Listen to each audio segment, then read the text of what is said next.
Padre Jean, vamos começar a nossa conversa? Vamos, estamos aí prontos. Maravilha. Ó, a gente está nesse momento de isolamento social, sem poder sair muito, né? Então, a gente queria saber um pouquinho, né, dessa experiência sua na Terra Santa, com detalhes. O senhor é extremamente detalhista, e isso é muito bom. Consegue contar com riquezas, né? De cada detalhe, de cada lugarzinho lá. Então, hoje a gente vai conversar um pouco sobre a Terra Santa. Você que está nos assistindo, se tem alguma curiosidade, gostaria de fazer alguma pergunta, aproveite na próxima hora. O Padre Jean vai estar disponível para matar a nossa curiosidade. Mas eu tenho uma curiosidade minha. Antes de mais nada, aliás, o senhor quer começar com uma oração, alguma coisa? Olha só que feiura, eu nem falei nada e já fui entrando na conversa. Não tem problema. Então, eu tenho uma curiosidade. Qual é a sensação de passar pelos lugares onde Jesus passou? Olha, é tudo de bom. Eu me lembro, o ano que vem faz 10 anos que eu fui a primeira vez à Terra Santa.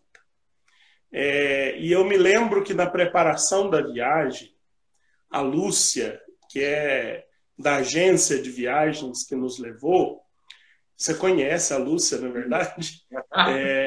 A Lúcia dizia assim: padre, depois que o senhor for à Terra Santa, nunca mais o evangelho vai ser o mesmo. E eu tinha uma certa... dizia assim, será que é tanto assim? E é a mais pura verdade. Nunca mais o evangelho foi o mesmo.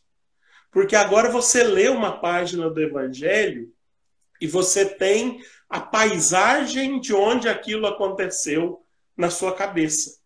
Então é muito bom, é muito impactante, é muito... chega a ser assim... eu não sou assim tão emotivo e coisa e tal, mas é como se fosse um êxtase, assim. Você fica lá aqueles dias, parece que no outro mundo, fora de si, sabe? Pensar, puxa, aqui Jesus celebrou a última ceia, nessa sala. É uma coisa assim, você para e fala, como é que é isso? Né? Depois você entrar, né? Eu disse o ano passado, ano que vem, faz 10 anos que eu fui a primeira vez, mas eu tive uma outra oportunidade em 2018, né, há quase 2 anos, de fazer um retiro sacerdotal na Terra Santa. E nesse retiro, eu tive a graça de concelebrar a missa dentro do sepulcro de Jesus. Nossa. Sabe, ali no lugar mais íntimo. O Santo Sepulcro é uma basílica. Dentro dessa basílica tem o que se chama edícula, que é onde está o sepulcro dentro dela. Mas tem aquilo que eles chamam a sala do anjo, que é a antessala do sepulcro. E depois tem uma portinha pequenininha, e que a gente quase tem que passar ajoelhado. E aí lá dentro você está dentro do sepulcro. Cabe 5 pessoas, não mais. E 5 pessoas justinhas, né? E ali, numa manhãzinha, 5:30 da manhã, Dom Pedro presidiu a Eucaristia, e você imagina, o altar é a pedra onde Jesus ficou posto. Nossa! Né? E ali 2 padres de um lado, 2 padres do outro, e eu era um deles, né? É uma coisa... assim, não tem nem jeito de lembrar. Não é, eu acho que a palavra emoção é pouco, sabe? Eu não posso dizer assim, é uma emoção, porque eu acho que emoção é pouco, é mais do que isso. Emoção, né? Além da emoção. Nossa, que legal, padre. Mas assim, isso eu tenho certeza que é o auge, né? Mas vamos começar do começo, né?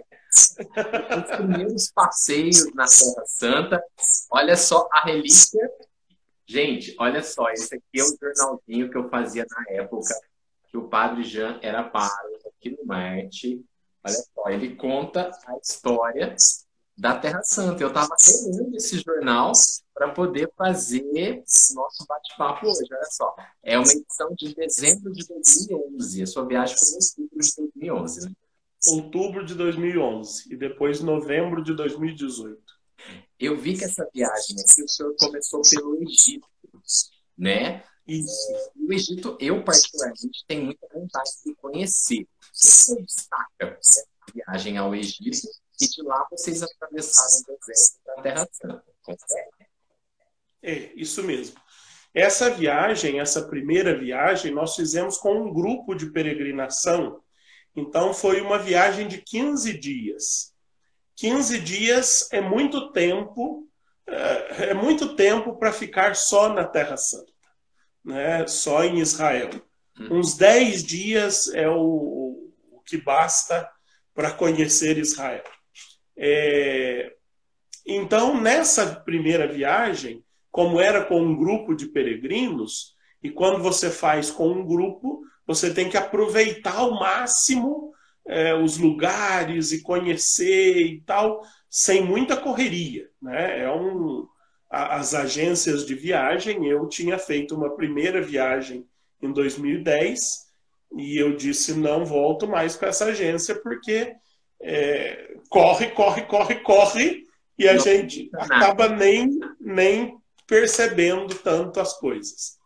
Mas com essa agência Maxi Viagens que nós fizemos a Terra Santa, é super tranquilo, super bem programada a viagem, de acordo com as distâncias e tal.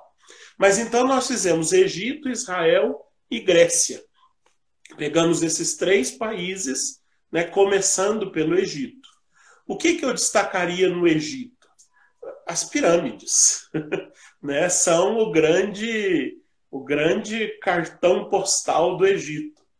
E não entrei nas pirâmides, mas estive ali ao redor delas, ao lado delas, né?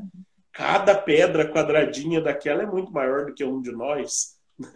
Então é incrível. A esfinge, todo aquele ao redor. As pirâmides estão fora do Cairo, da cidade do Cairo. Mas tem uma outra coisa que me impressionou muito no Egito, é a bagunça do trânsito. Sério? Sabe? É um trânsito caótico. A ponto de um carro em cima do passeio fazer 120 por hora. Isso. Mas o coitado do pedestre, gente. Se tivesse ali, estava morto. É um trânsito horrível, caótico. Mas assim, uma viagem muito boa, muito... Quando você faz uma viagem com grupos, com uma agência, você tem que estar muito atento às orientações da agência. Porque aquelas pessoas estão acostumadas a levar peregrinos, né? Então, se você desobedece às ordens do guia, do agente de viagem, a coisa complica, né? Eles já sabem com quem eles estão mexendo. Mas isso foi uma coisa muito interessante, muito impressionante. Quando nós fomos ao Egito, tinha acabado de acontecer lá uma série de conflitos, de incendiar a praça, né, onde está o Museu do Cairo. Então tinha sinais de fogo nas paredes do museu. Mas é um enorme museu, né? Não sei se já está pronto, mas naquela época se anunciava uma nova sede para o Museu do Cairo, que estava ao lado do Palácio do Governo, mas se mudaria para próximo das pirâmides. De fato era necessário, porque o Museu do Cairo é um grande museu, um museu que tem um acervo tremendo, né?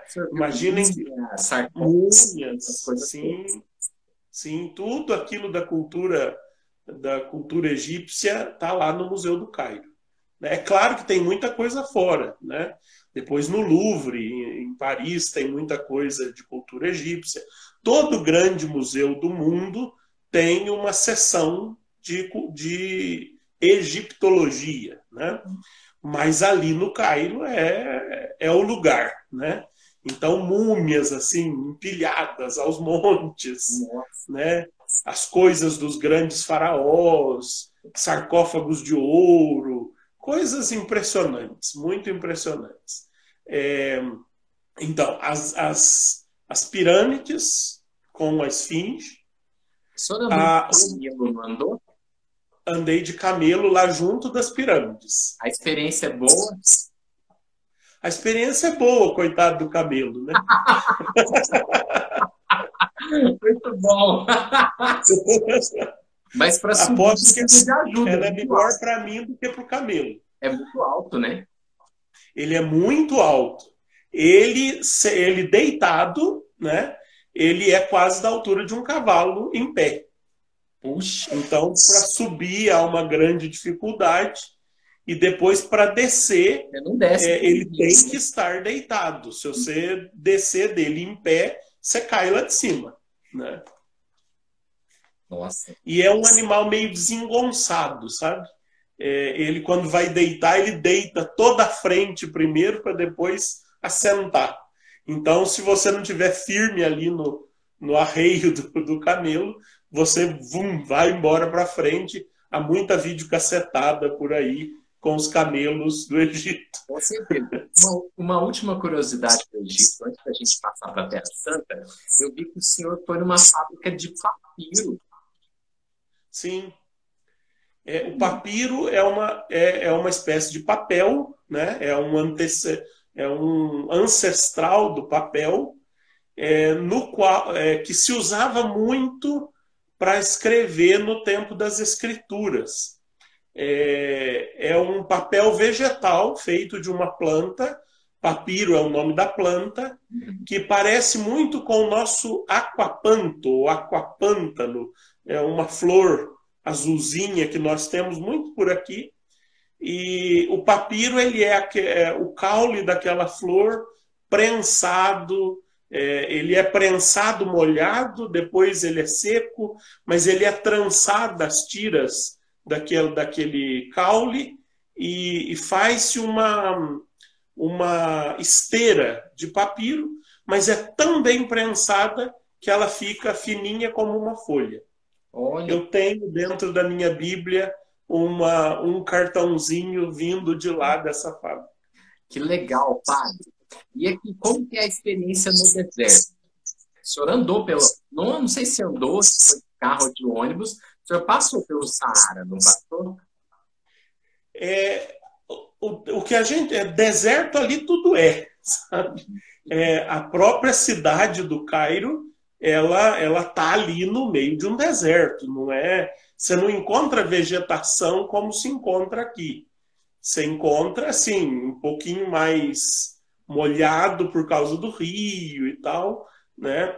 Mas você saiu da cidade, você já está no que para nós é um deserto, né? Então, as pirâmides. Ao redor das pirâmides é tudo areia, tudo areia de deserto, né? Mas quando nós saímos do Cairo, depois de visitar Alexandria, que é próximo ali, e foi um grande centro de difusão do cristianismo no Egito, né? Um outro lugar interessante que nós visitamos no Egito, a igreja de São Sérgio. A igreja de São Sérgio, no Cairo, está dentro da cidade do Cairo, segundo a tradição, o lugar a casa onde a Sagrada Família ficou escondida quando fugiu, né, com o menino Jesus da perseguição de Herodes para o Egito. A fuga então hoje foi nesse lugar, né? Foram para o Egito, né? Então hoje tem lá essa igreja de São Sérgio, que é considerada, que foi edificada sobre aquilo que se considerava a casa onde morou a Sagrada Família no Egito. Que legal. Então, depois de visitar tudo isso, visitar Alexandria, que foi esse grande centro de difusão, não sei se tem alguém nos assistindo de Natércia, mas, por exemplo, a padroeira de Natércia é Santa Catarina de Alexandria, uma mártir do início do cristianismo, discípula de São Mateus Evangelista, que viveu em Alexandria. Uhum. Alexandria foi um grande centro de difusão do cristianismo. A partir dessa viagem ali ao redor do Cairo, nós fomos lá para o mosteiro onde Moisés recebeu a lei, né? Aí sim a gente passa pelo deserto, passa por um canal embaixo do mar, sabe? Um canal, me foge a palavra, um canal subterrâneo. Oi? Tipo um túnel? Um túnel, mas não subterrâneo, submarino. Né? Um túnel embaixo do mar, né? Para sair do outro lado. É sobre um canal, é sobre um canal. O canal de Suez, provavelmente, né? Acho que sim. É. E esse é o caminho que Moisés fez. Esse é o caminho de Moisés. Né? Legal. Ele estava fugindo da escravidão do Egito, Uhum. né? Eu não consegui abrir o Mar Vermelho, então tive que passar pelo canal de Suez. Ele fez um caminho mais fácil, talvez, né? Mas depois foi para o deserto e lá, então, recebeu as manifestações de Deus, os mandamentos, a sarça ardente, né? É interessante que lá em cima do monte existe um mosteiro cuja padroeira é a Santa Catarina de Alexandria. Então, é o mosteiro de Santa Catarina. Uhum. Nesse mosteiro ortodoxo, não é católico, é um mosteiro ortodoxo, se venera lá a sarça ardente, a planta que ardeu como sinal da presença de Deus para Moisés. Mas é a mesma até hoje? Pois é. Ainda mais se ela pegou fogo, né? Então, foi um fato curioso, porque assim, a gente não entende nada do que eles dizem, né? A língua é um grande problema nessas viagens, né? Ainda mais essas do Oriente e tal. Mas nós chegamos no mosteiro e se imagina, você está no deserto, é um calor tremendo, a gente tem que sair de madrugada para conseguir subir até o mosteiro, ainda com uma temperatura possível de subir. E quando você chega ao mosteiro, as mulheres não podem estar de ombros descobertos, os homens não podem estar de bermuda, tem que ser de calça comprida e camisa de manga.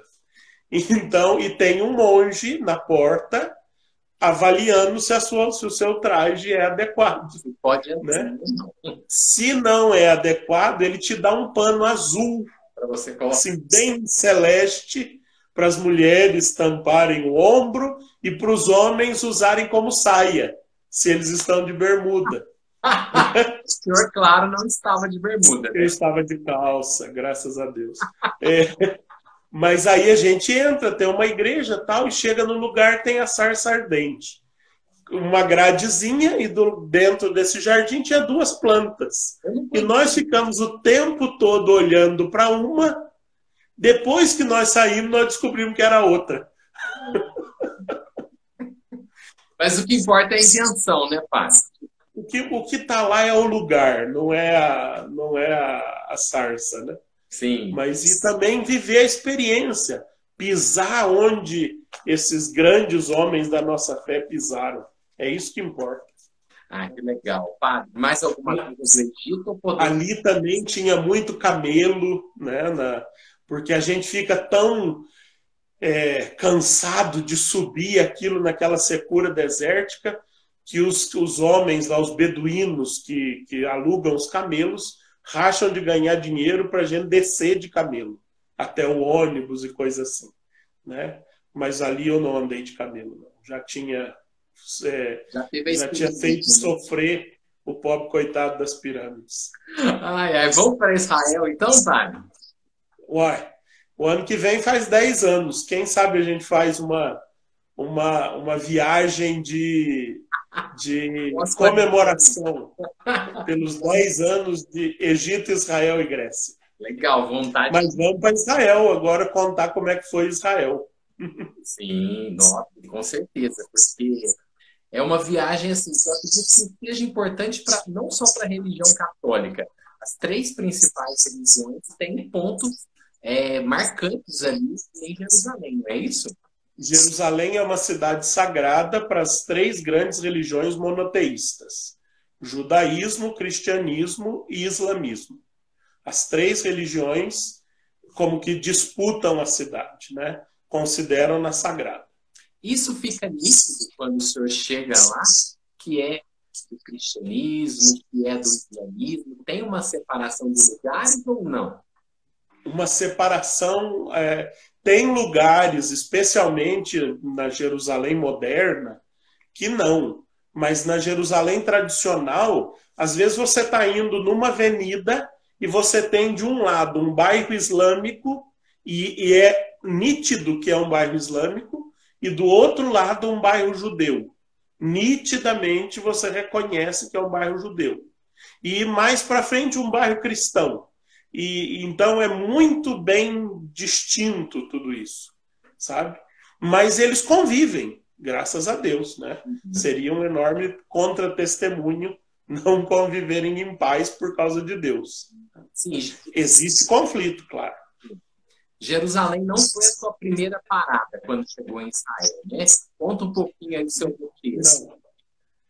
Nós entramos em Israel por uma fronteira terrestre. Uhum. As fronteiras de Israel são temíveis, porque por quanto Israel já sofreu com bombardeio, com ataques de homens-bomba, etc., entrar e sair de Israel é algo bem exigente, sabe?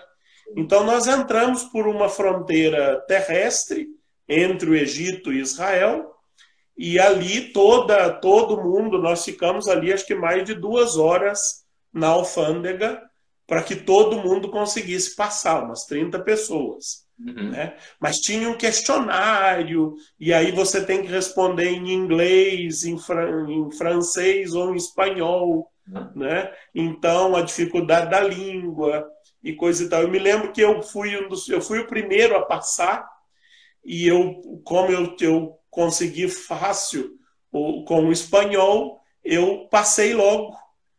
E depois de mim demorou quase 1h30 para vir o segundo. Nossa. Eu já estava lá sentado numa praia, porque era na beira da praia. Eu sentei, rezei, fiquei, contemplei, e não vinha ninguém. Eu falei, gente, eu não posso voltar, porque não tem como voltar também, tem isso, né?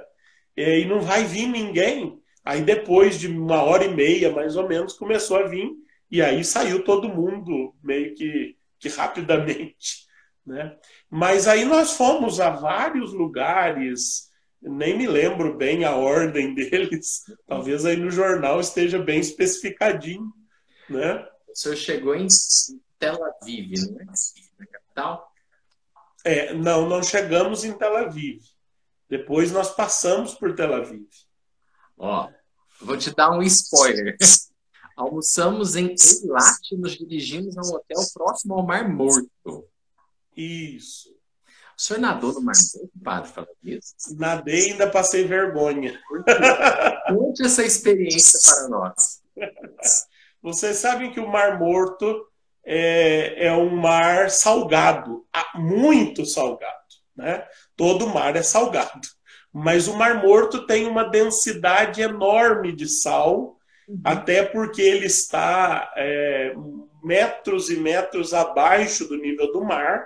É o mar mais profundo da Terra, e por essa profundidade ele tem uma densidade de sal muito grande, de tal forma que a gente não afunda, né? Qualquer um de nós chega no Mar Morto, senta na água e fica, né? Boia, não afunda mesmo.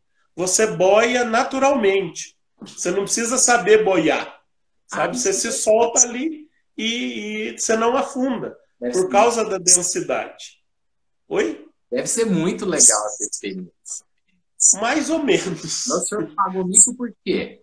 Eu paguei mico por quê? Porque é cheio de placas dizendo não mergulhe, não mergulhe. Por quê? Porque aquele sal é muito forte. Então, se você mergulha e ele vai no olho, você não consegue mais abrir o olho. Sabe? Aquilo queima, arde e às vezes até fere o olho. E a mesma coisa depois aquele sal no ouvido e coisa e tal, entrar pelo nariz e aquilo na garganta. Então, os guias cansam de dizer, não mergulhe. Foi a primeira coisa que o senhor fez, né? Lá tem um monte de placas dizendo, não mergulhe, né? E etc. E o caipira aqui, que só vai em Ubatuba, faz o quê? A primeira coisa que ele faz quando chega na praia é tibum, né? E quando você mergulha, todo mundo que está ali na praia diz, não, não, não, help, help. Foi uma vergonha. E aí eu me levantei como quem não tivesse nada. Não. O olho queimava e ardia como um fel. Mas eu levantei como quem não tivesse nada e continuei, né? Na própria praia tem muitos chuveiros de água doce para que você, ao sair, tire todo aquele sal do seu corpo, porque senão em 2 minutos você está branco de cima a baixo. E o efeito do sal, né? Dizem que rejuvenesce. Então eu entrei lá para ver se... Lógico. Sempre, né? Continuando em águas, eu queria que o senhor celebrou uma missa no Rio Jordão. Nós fomos ao Rio Jordão. O Rio Jordão, ele brota do Mar Morto e vai até lá, ao Mar da Galileia, né? Ele vem do norte e desce até o sul de Israel. Nós fomos, nessa primeira viagem, a um lugar aonde se diz que Jesus foi batizado. Agora, na minha segunda viagem, em 2018, nós já fomos a um segundo lugar onde Jesus foi batizado. Não que Jesus tenha sido batizado 2 vezes, mas é o seguinte, esse segundo lugar, que me parece mais crível, mais acreditável, porque tem uma igreja do outro lado do rio, que já é na Jordânia, tem lá uma igreja ortodoxa do batismo do Senhor, que é muito antiga, Só que do lado de cá do rio, nesse lugar, bem próximo de Jericó, nesse lugar havia um campo minado pelas bombas dessas muitas guerras do Oriente. E muito recentemente, há coisa de 5 anos no máximo, é que a custódia da Terra Santa, que depois é alguma coisa que a gente podia falar também um pouquinho dela, conseguiu comprar esse terreno e fazer uma limpeza de minas. Então você está na estrada que vai para Jericó, sai por uma estradinha, e nessa estradinha que você vai, tem aquelas cercas militares com fios de arame farpado enrolado dos 2 lados. E placas e placas dizendo terreno minado. Né? Então, aí você chega à beira do rio e ali há agora, da custódia da Terra Santa, um espaço para celebração, para lanche, com banheiros e coisa e tal. Esse outro lugar que nós visitamos em 2010 e 2011 era o lugar onde se fazia memória do batismo. É aquele lugar onde você vê todos os protestantes com fotos de túnicazinha branca lá no meio do rio. Isso que eu batiza uma vez, não pode batizar de novo. Mas como que esse pessoal batiza lá? Essa história de batismo uma vez não pode batizar de novo é só católico que acredita nisso. Né? Protestante batiza um monte de vezes. Né? Olha, a Anunciata Scottini está dizendo aí, entrar no Mar Morto foi inesquecível, né, padre? Ela estava lá, ela testemunhou essa vergonha. Então, hoje a custódia da Terra Santa diz assim, nós agora direcionamos os nossos peregrinos aqui para esse lugar perto de Jericó. Porque o testemunho histórico dessa igreja que está de lá do rio e a proximidade com Jericó, elas são muito fortes testemunhos de que aqui Jesus foi batizado. Aquele outro lugar que você foi em 2011 ficou agora para os protestantes. Lá é para os protestantes o lugar do batismo de Jesus. E lá naquela primeira vez, eu já tinha achado muito estranho. Por quê?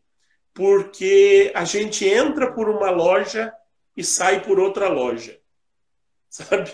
É um comércio tremendo. Comércio não é privilégio de Aparecida do Norte. Você vai nesses lugares aí também, é assim. Então, para você chegar ao Rio Jordão, você tinha que passar dentro de um shopping. Para já comprar, né? Pois é, não, e tudo muito ali, tudo muito atraente, menos os preços. Mas e brasileiro gosta de comprar, sabe? Brasileiro nessas viagens é tido como sacoleiro, sabe? Todo mundo, quando vê uma bandeirinha do Brasil, fica doido nas lojas e já começa a falar português, sabe? Bem-vindo, bom dia, boa tarde, mulher bonita, coisa e tal, samba, futebol, começa a falar de tudo. Pra gente, né? Quando eu fui com esse grupo, e também quando agora fui no retiro do clero na Terra Santa, nós não fomos batizados, isso não. Né? Quem quis entrar na água lá na primeira vez, pôde entrar. Aqui no lugar novo não há muito essa... não se favorece isso. Lá naquele lugar de 2011, existem até modos de descer de cadeira de roda lá dentro do rio. Nossa. Sabe? Escadas, tudo, com corrimão, rampas para levar as pessoas lá dentro do rio e tal. Nesse novo lugar, não. Você tem acesso à beira do rio e pronto. Você tem acesso à água, claro. Mas nós ali, tanto da primeira vez quanto da segunda, renovamos as promessas disso. Né? Eu tenho aqui, estou vendo aqui na minha frente, um vidrinho de água que eu trouxe de lá. E tenho aqui na minha estante a água do Rio Jordão. Que legal. E aí, digo assim, não é nada mais do que a água que me batizou. Uhum. A água da pia batismal aqui, da minha paróquia, da sua paróquia, faz a mesma coisa. Mas é uma recordação daquele lugar. Eu achei um ponto interessante aqui que eu vou até te perguntar. Vocês foram em Qumran, local onde foi feita a descoberta arqueológica mais empolgante do século XX. Qual é essa descoberta? Qumran é hoje um kibbutz. Kibbutz é uma espécie de comunidade alternativa do judaísmo, um grupo que se reúne para viver comunitariamente. Um produz arroz, o outro produz feijão, o outro cria galinha e todo mundo come arroz, feijão e frango no almoço, na janta. Um comunitarismo judaico. Mas o que aconteceu em Qumran? Qumran está perto do Mar Morto. Né? Em 1946, um pastor de cabras, estava com o seu rebanho ali naquelas montanhas de Qumran, pastando, levando o seu rebanho a pastar. Quando ele já ia se afastando, ele deu falta em uma cabra. E essa cabra, ao longe, berrava, aflita.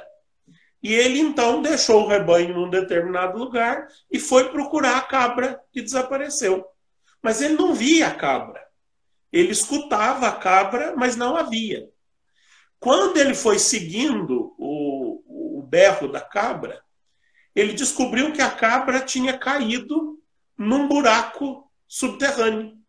Tinha um buraco no chão e lá dentro desse buraco uma grande caverna e a cabra tinha caído lá dentro daquela caverna. Só que ele não conseguia entrar para tirar a cabra, porque era fundo. Então ele chamou outros pastores, arrumou lá cordas e tudo mais, de forma que ele pudesse descer de modo seguro, que outros depois o tirassem de lá. Né?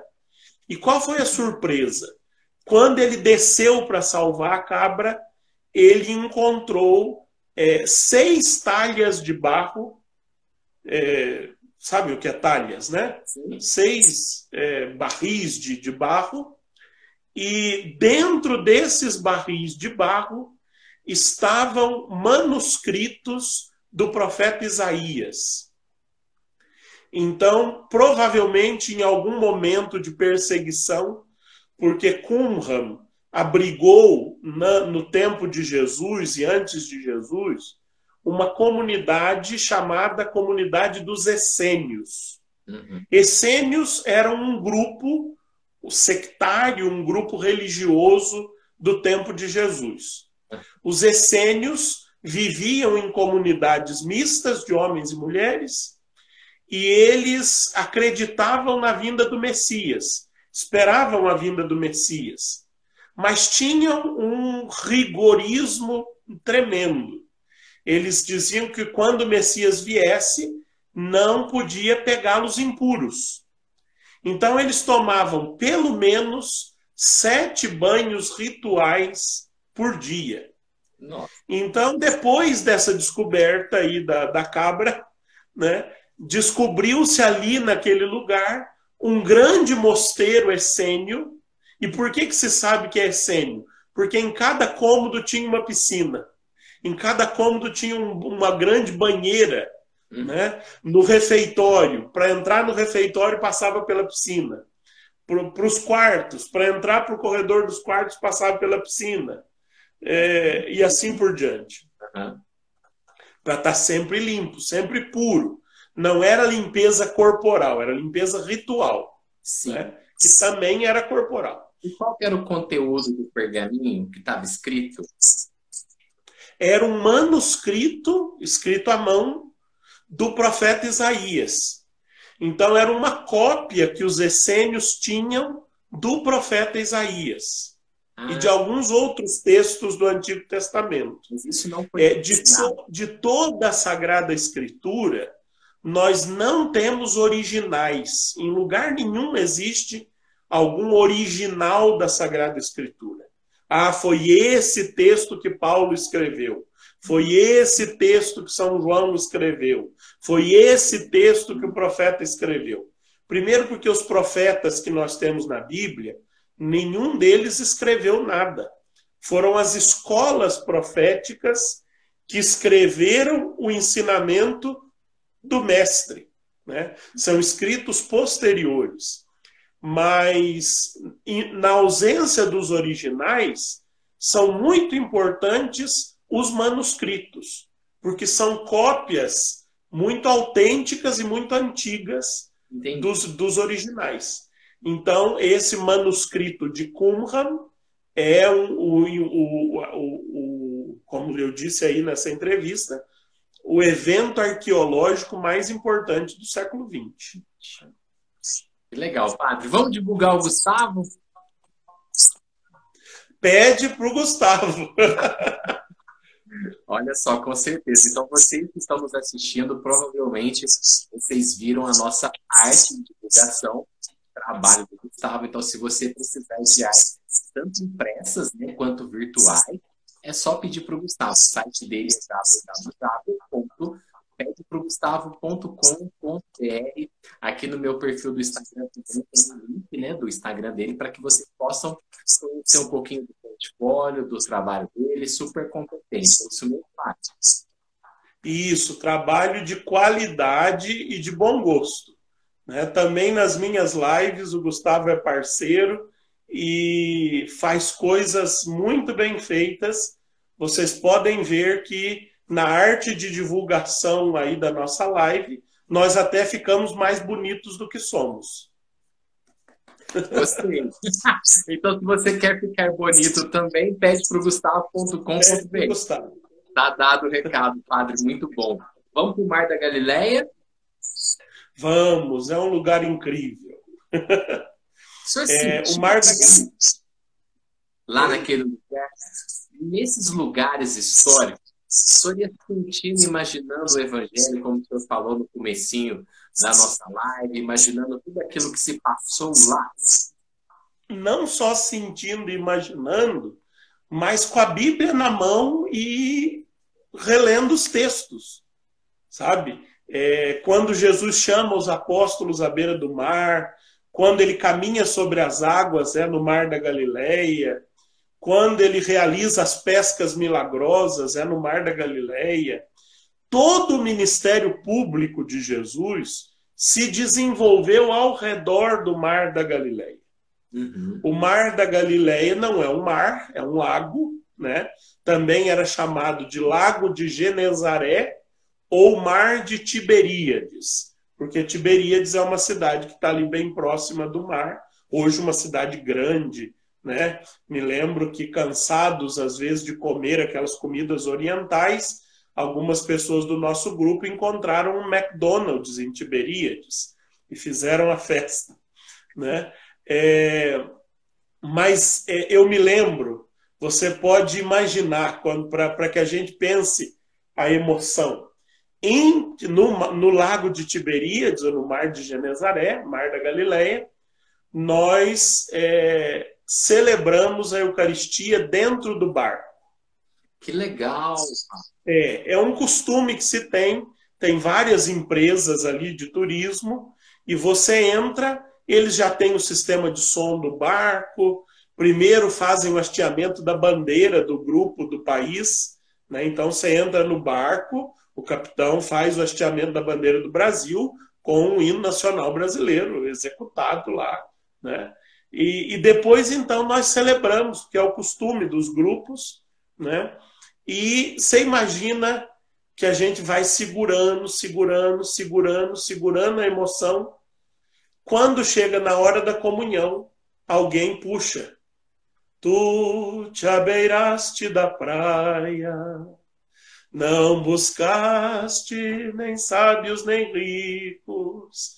Foi uma choradeira que chegou a um ponto que ninguém mais cantava. Não tinha como cantar, ninguém mais aguentava cantar. Deve ter sido uma coisa. É maravilhoso. Eu fico emocionado só de lembrar. A gente fica emocionado de ouvir, padre. Imagina lá naquele lugar. A música já é, para mim, muito significativa. Ainda chega lá e me canta ela na praia, no Lago de Genezaré, é incrível. No retiro sacerdotal que eu fiz em 2018, nós fizemos a mesma coisa, num outro lugar do lago. Foi uma outra empresa, então um outro porto, e lá Dom Joel Portela, o atual secretário-geral da CNBB, que é bispo auxiliar do Rio, estava com o nosso grupo, e ele é quem presidiu a missa no Mar da Galileia. Mas foi impressionante, uma coisa... coisa divina mesmo. Você está ali naquele lugar e pensar, foi aqui que Jesus pescou, foi aqui que Jesus chamou, foi aqui que Jesus navegou, e foi aqui que Jesus andou sobre as águas, né? É uma coisa... você tira foto da água e fala assim, mas o que tem essa foto? É o Lago de Genezaré. Com certeza.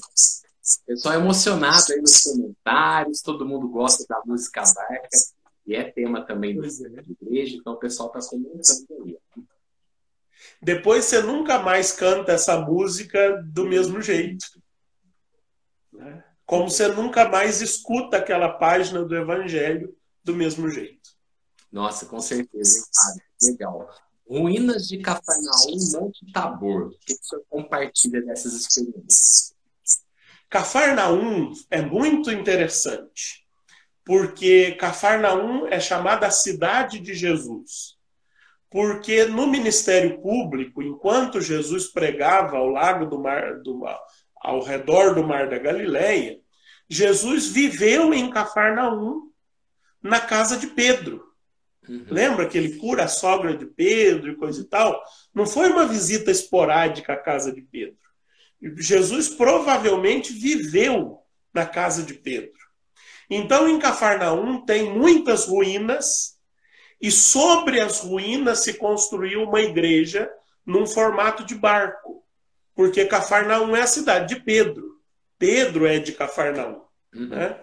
Então tem essa igreja de São Pedro, em cima das ruínas da cidade, Em Cafarnaum tem uma grande sinagoga, né, com as colunas lá imponentes ainda. E em o piso do altar, o piso do meio dessa igreja de Cafarnaum, que está construída sobre as ruínas, ele é de vidro. Então você dentro da igreja, você olha para baixo, estão lá as ruínas de Cafarnaum. Agora, nesse retiro sacerdotal que nós fizemos, quem orientou o nosso retiro foi um padre, um frade franciscano da Custódia da Terra Santa, que é o reitor da Basílica de Nazaré, o Frei Bruno Variano. Ele vive lá, mas é brasileiro, nasceu em São Paulo, e ele que orientou o nosso retiro, e ele é ele é uma autoridade lá na Custódia, então todo lugar que ele chega, ele entra, né? E punha nós para dentro também. Melhor parte. Então nós descobrimos coisas que da primeira vez eu não sabia. Por exemplo, lá nessa ruína que está debaixo do altar, foi encontrada, primeiro que Cafarnaum foi uma das, não vou dizer das últimas aquisições, mas foi uma aquisição difícil para a Custódia da Terra Santa.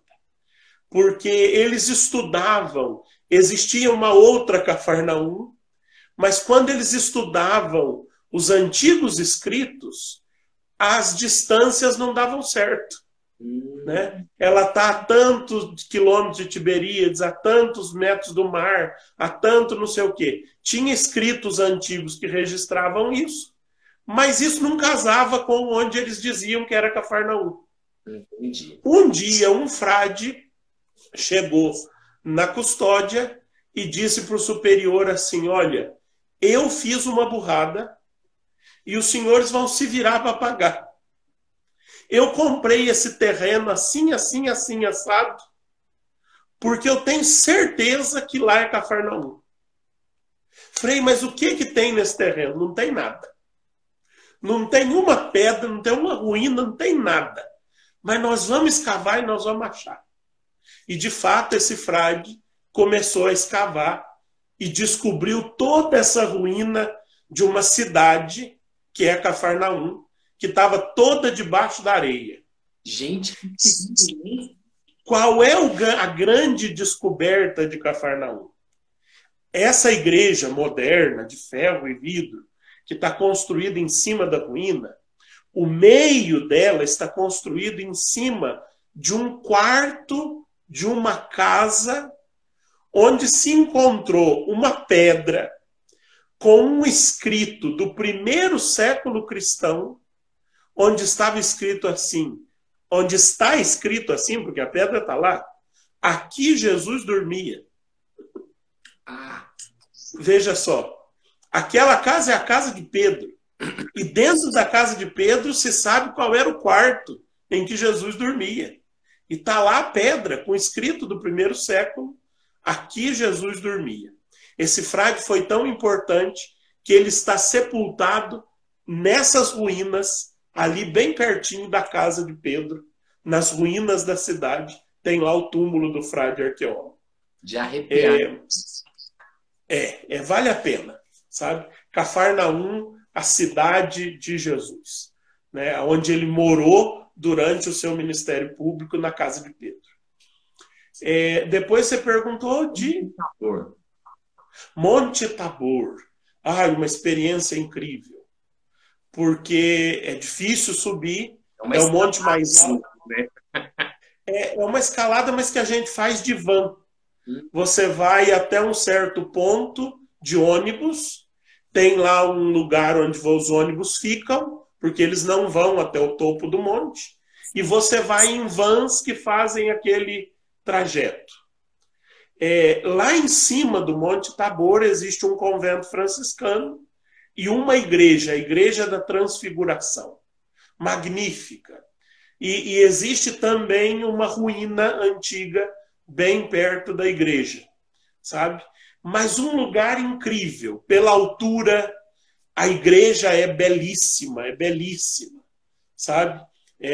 Agora no retiro sacerdotal, nós tivemos a ocasião de celebrar na cripta do altar-mor da Igreja da Transfiguração. Também foi um momento especial, sabe? É muito alto, é muito bonito. Você tem vistas de longe, em todo o redor desse morro, né? Jesus foi ao monte mais alto daquela região e ali transfigurou-se diante de Pedro, Tiago e João, e apareceram Moisés e Elias ao seu lado. A pintura do altar-mor com Moisés e Elias ao lado de Jesus transfigurado é fantástica. Que legal. Tem uma pergunta, olha só, a primeira pergunta da live, o Gabriel que fez. Betsaida e Corozém ficam próximos de Cafarnaum? Betsaida e Corazim, sim, não sei te dizer, não me lembro de ter ido a nenhuma delas, mas é por ali, é tudo à beira do Mar da Galileia. Entendi, tá respondido então, Gabriel, que perguntou. Aqui eu vi uma curiosidade também muito interessante. O senhor foi numa fábrica de diamantes? Pois é, Israel é o maior exportador de diamantes do mundo, né? Então a gente foi, quando a gente vai com grupos de peregrinos, existem essas coisas assim, bem comerciais, sabe? Que os guias colocam nos nossos trajetos, né? Porque são lucros para eles, né? Se vendem lá, eles... né? Mas quem ia comprar um diamante? Né? Nós vimos lá como é que se faz. Para comprar um cartãozinho do pergaminho já é... Do papiro. Pergaminho, não, do papiro, já a gente já sua. Imagina para comprar um diamante, né? Mas fomos lá conhecer, né? Claro. Conhecer como é que se faz o polimento, o que se faz de diamante, a importância do diamante para o corte do vidro e um monte de coisas, uma coisa assim de alto nível. Legal. Então, agora Caná da Galileia e Nazaré. Então, dois lugares bem diferentes. Caná da Galileia é o lugar do primeiro milagre, né? Tem lá uma igreja, é um lugar muito ainda controverso, sabe? Mas a tradição atual diz que lá é Caná da Galileia e tem lá a igreja onde se conserva no subsolo da igreja uma talha, uma das 6 talhas de pedra, né, está lá conservada no subsolo da igreja. No altar da igreja, eu me lembro bem, um altar bonito, com 6 talhas enfeitando o altar. Mas não são as 6, né? Só de baixo que é a original. Agora, no retiro sacerdotal, nós fomos acolhidos lá pelos freis, que nos serviram um vinho delicioso, vinho de Caná. Né? Então, lá se produz um vinho muito gostoso atualmente. Normalmente, nesses grupos de peregrinação que nós fazemos, se faz em Caná da Galileia a renovação das promessas matrimoniais. Quando os casais vão em grupo, né, ali em Caná a gente faz a renovação das promessas matrimoniais, e assim fizemos dessa vez. Regada muito vinho, né? Depois, Nazaré. Olha, eu acho que Nazaré, da primeira vez da viagem de 2011, não sei se a anunciata que está aí na sala se lembra disso, espero que sim. Nós ganhamos um prêmio quando nós fomos a Nazaré.